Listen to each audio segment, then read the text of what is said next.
trabalho fazer isso. Olha, eu terminei a primeira página do roteiro, eu tenho 6.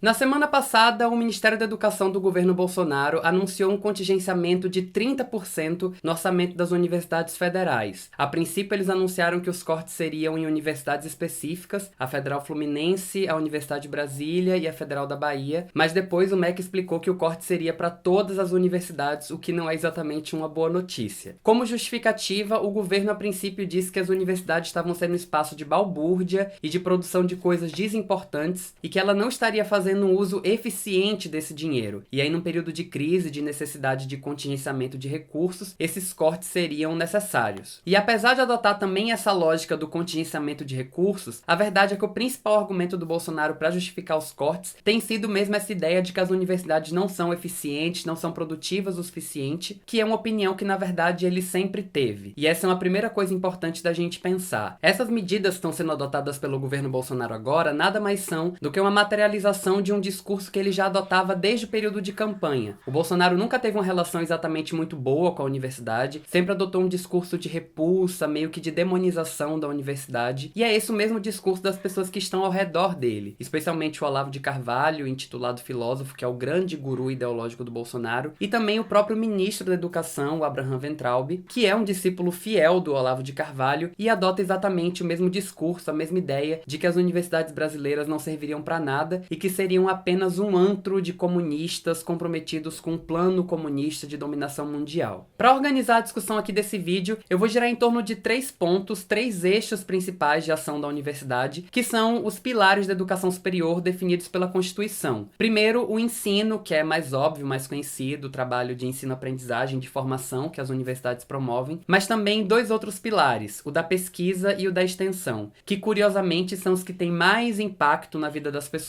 e apesar disso também são os menos conhecidos. Eu vou construir meu raciocínio aqui em torno desses 3 pilares, falando principalmente da relevância que a universidade pública tem para o Brasil e do perigo que esses cortes significam não só para a universidade em si, mas para a sociedade como um todo, que é um elemento que definitivamente não aparece nesse discurso que o Bolsonaro utiliza para justificar os cortes. Para começar falando de ensino, eu acho que vale a pena compartilhar um pouco da minha própria experiência como aluno quando eu estive na universidade. Eu fui estudante de uma mesma universidade por 6 anos, de 2008 a 2014, que foram 4 anos de graduação e 2 anos de mestrado. E por coincidência ou por sorte, eu estive na universidade justamente no período em que houve um aumento de investimento na universidade pública brasileira. Foi ali o período do Reúne, que foi a reforma universitária proposta pelo governo Lula, que foi responsável por um aumento expressivo no número de vagas nas universidades públicas no Brasil e também pela construção de novas universidades públicas e de novos institutos federais. Essa fase que a gente teve na educação brasileira é um momento que muita gente deve lembrar, deve ter memória, porque o impacto desses investimentos foram muito perceptíveis. Foi uma época em que o acesso à universidade ficou muito mais facilitado e que a gente ouviu e ouve até hoje a narrativa de muitas pessoas, principalmente pessoas de baixa renda, que foram as primeiras pessoas das suas famílias a ter acesso à educação superior. Esse foi o meu caso, o caso de muitas pessoas que eu conheço, e eu tenho certeza que muita gente deve lembrar desse momento que o Brasil viveu na educação pública. Durante esse período que eu estava na universidade, esse aumento de investimentos foi uma coisa que foi muito perceptível também no nosso cotidiano enquanto alunos. Eu me lembro que quando eu comecei a graduação, o meu departamento ia muito mal das pernas e a gente tinha muitos problemas, principalmente com recursos. A gente não tinha um número suficiente de professores, o nosso departamento era muito velho, muito antigo. Eu me lembro de um dia, sério, não é exagero, eu me lembro de um dia que saiu uma barata de dentro de um computador do nosso departamento. Nessa mesma época a gente tinha menos cursos nas universidades, as bolsas de assistência estudantil eram muito mais raras, muito mais difíceis, enfim, era uma série de problemas de infraestrutura, de material, que impactavam de forma muito significativa a nossa experiência de ensino e aprendizagem. No fim dos meus 4 anos de graduação, que foi durante esse período de investimento, a realidade do meu curso era uma realidade muito diferente. Nunca se viu tanta obra na universidade quanto naquele período, rolava a construção de muitos prédios novos, investimento em infraestrutura, infraestrutura, e no meu departamento, no meu curso, a realidade era muito diferente. Não era nada difícil conseguir equipamento pra gente fazer os nossos trabalhos. Os nossos laboratórios foram reformados e não era assim uma coisa absurda, de maravilhosa, de última geração, mas melhorou muito a situação que a gente tinha no curso. As bolsas de assistência estudantil se tornaram muito mais frequentes, muito mais fáceis da gente acessar. Mais alunos entraram nos cursos, a biblioteca foi ampliada, passou por reformas. Quer dizer, todo esse período de investimento que aconteceu no intervalo de 4 anos já criou um impacto muito perceptível na nossa formação. E em termos de infraestrutura e qualidade de ensino, de formação, a universidade ganhou muita coisa durante esses anos. E assim, se a gente entendia a importância do investimento quando os investimentos estavam começando a chegar, a gente começou a entender ainda mais a importância desses investimentos quando eles pararam de acontecer. Porque os cortes na educação superior pública no Brasil não são de agora. Eles estão acontecendo desde o governo Dilma, e a gente viu por muito tempo uma universidade que tinha crescido muito começar a ficar um pouco atrapalhada para pagar as próprias contas. Porque o governo Dilma também pôs corte na educação, e o governo Temer logo em seguida não só aprofundou esses cortes, como também estabeleceu um teto de gastos, impedindo o governo de fazer novos investimentos em educação pelos próximos 20 anos. Todos esses cortes que têm acontecido nos últimos anos já têm impactado muito a realidade da universidade, e ver um anúncio de um contingenciamento de mais 30% é uma parada que preocupa muito, porque universitários que não têm qualidade de formação hoje são péssimos profissionais amanhã. E se a gente sucateia isso, no longo prazo, toda a sociedade sai perdendo. É muito importante que a gente tenha noção disso para entender o problema sério que esses cortes representam em termos de ensino. Movendo adiante, é muito importante que a gente considere também o segundo pilar de ação da universidade, a pesquisa. E é importante porque o investimento em pesquisa, ciência e tecnologia é uma das bases mais fundamentais do avanço e do desenvolvimento de qualquer país. E especialmente falando da realidade brasileira, investir em pesquisa significa necessariamente investir na universidade pública. O Bolsonaro diz que as universidades públicas brasileiras são improdutivas, que não produzem pesquisa, e dados do próprio governo desmentem essa informação que ele traz. Um relatório publicado pela CAPES no ano passado aponta que praticamente toda pesquisa feita no Brasil é feita nas universidades públicas. Analisando dados de uma base internacional de publicações científicas, essa pesquisa apontou que as 20 instituições brasileiras que mais publicaram pesquisas entre 2011 e 2016 eram todas instituições públicas, 15 universidades federais e 5 universidades estaduais. E essas informações nem dão conta de todo o impacto que a pesquisa brasileira tem no mundo, porque ela considera apenas o número de publicações. Mas mesmo considerando só esse dado, já cai por terra, por exemplo, o argumento do Bolsonaro de que as universidades não são eficientes e que não produzem muita pesquisa. Nesse período do relatório, entre 2011 e 2016, as instituições brasileiras publicaram mais de 250 mil artigos, contando apenas os dados dessas bases internacionais. Se a gente pensar em toda a produção acadêmica que é feita só aqui no Brasil, esse número é muito superior. Especialmente porque o próprio governo é muito exigente quando se trata de produtividade acadêmica. A CAPES, o CNPq, as instituições de apoio à pesquisa, elas sempre exigem produtividade para garantir dinheiro. E falando como uma pessoa que já passou pela pós-graduação, a exigência de produtividade nas universidades brasileiras é muito grande. O Bolsonaro diz que a maior parte das pesquisas no Brasil é feita por universidades particulares, e isso é uma mentira por muitas razões. Primeiro, por causa desses dados que eu já mostrei. Segundo, porque mesmo nas universidades particulares que fazem pesquisa, muitas dessas pesquisas são realizadas com investimento público. A mesma CAPES, o mesmo CNPq, as mesmas instituições públicas, são instituições que também oferecem bolsas para alunos de pós-graduação em universidades particulares, por exemplo. Professores universitários dessas universidades também acessam editais públicos para financiar as suas pesquisas. O investimento em pesquisa no Brasil fora das universidades públicas é quase nulo. As únicas instituições que produzem alguma pesquisa minimamente relevante no Brasil são a indústria farmacêutica, que depende disso, e a Petrobras, que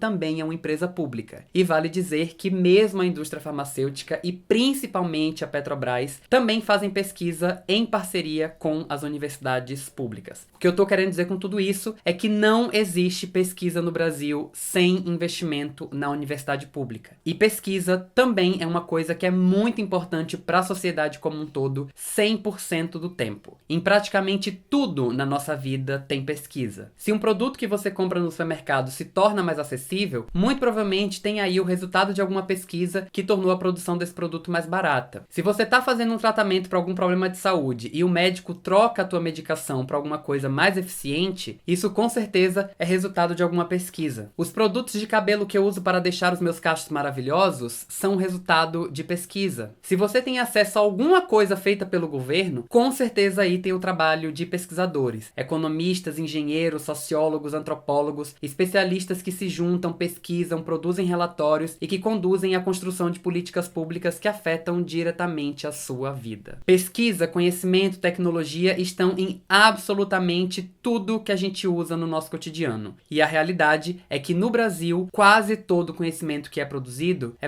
dentro das universidades públicas. E isso tem um impacto muito grande na vida de todo mundo, mesmo que esse impacto não seja percebido assim de forma tão direta. E aí, falando em impacto direto, podemos falar também do terceiro pilar de ação da universidade, que são as ações de extensão. A maior diferença da extensão para o ensino e para a pesquisa é que a extensão é sentida dessa forma, de forma muito direta pelas pessoas. As ações de extensão são todos aqueles programas e projetos que são feitos pelas universidades para atender a cidade ou a região em que cada universidade fica situada. Estou falando de hospitais universitários que têm mais estrutura, que desenvolvem pesquisa, que têm especialidades que outros hospitais não têm. Estou falando dos setores de atendimento psicológico gratuito, que são abertos à comunidade. Estou falando de projetos que são feitos por bolsistas, por estagiários, por voluntários, que afetam a sua comunidade rural, que afetam a escola do seu filho. Estou falando dos cursinhos populares que são feitos em universidades, que facilitam a entrada de alunos de baixa renda na universidade pública. Estou falando de uma série de projetos, de iniciativas que são feitos pelas universidades e que criam um impacto muito importante, muito positivo em qualquer lugar onde existe uma universidade pública. E aí vocês podem me questionar: Murilo, mas você fala desse serviço como se eles fossem perfeitos, maravilhosos, sendo que eles estão cheios de problemas. De fato, não estou negando que esses problemas existem e não estou falando de ensino, pesquisa e extensão como se elas fossem coisas que estão acontecendo perfeitamente, maravilhosamente nas universidades. Pelo contrário, já faz muito tempo, desde quando fui aluno na universidade, que eu sempre me empenhei em observar essas coisas e questionar e cobrar quando os serviços não estavam acontecendo de forma adequada. A questão toda é que se esses problemas existem, é porque os investimentos em educação ainda não são suficientes. Vamos pensar no quanto faz sentido essa lógica.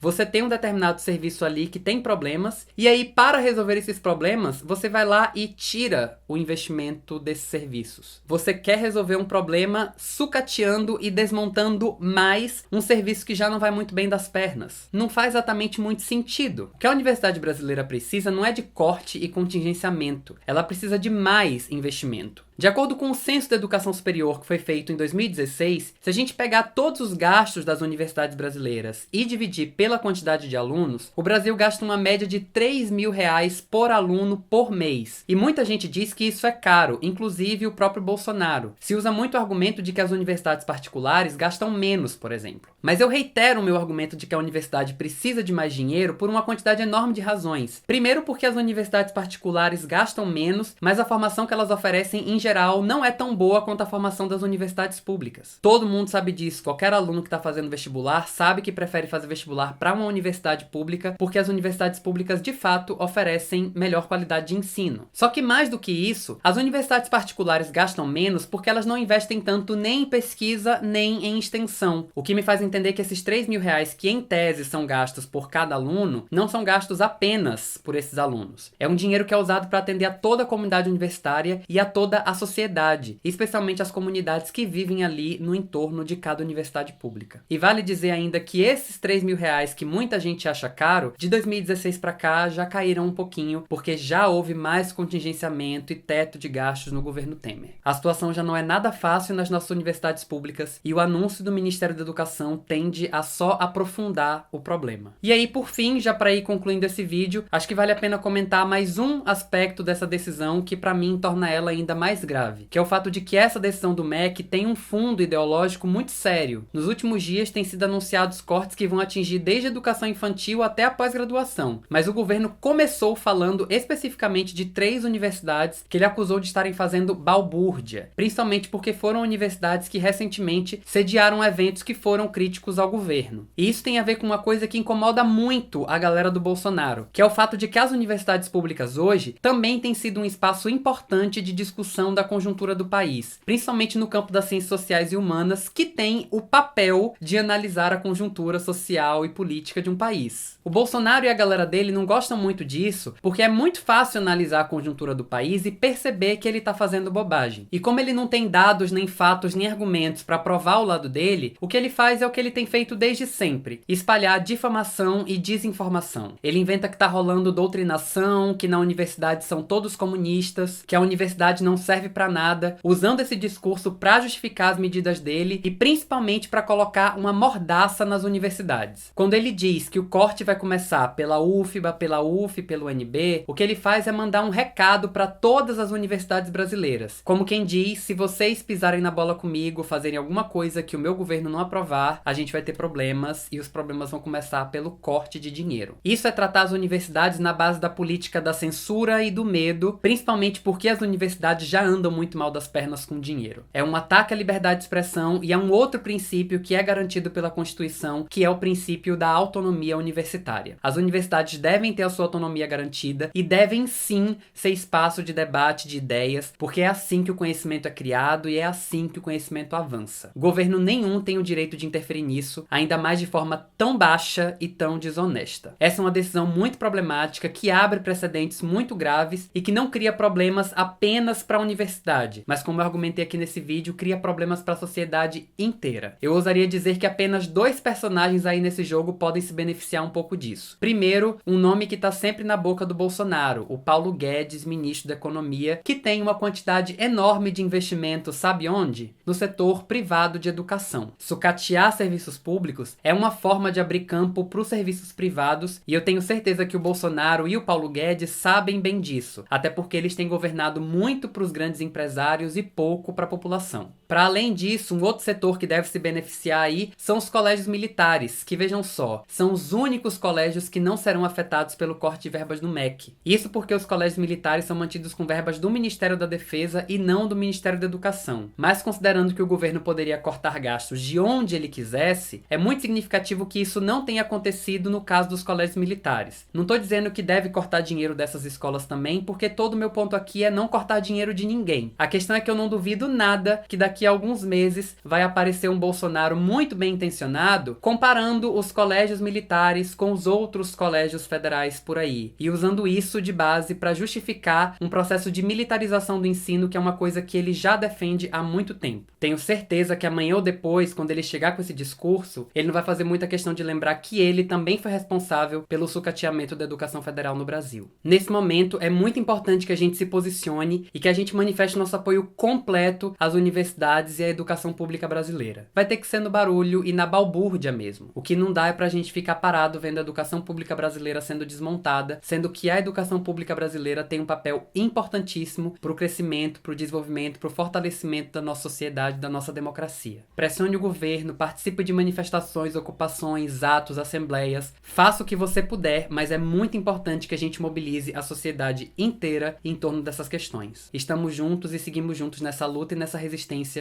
em defesa da educação pública. Beijo grande pra vocês e a gente se vê no próximo vídeo aqui no Muro Pequeno. Até lá, tchau, tchau.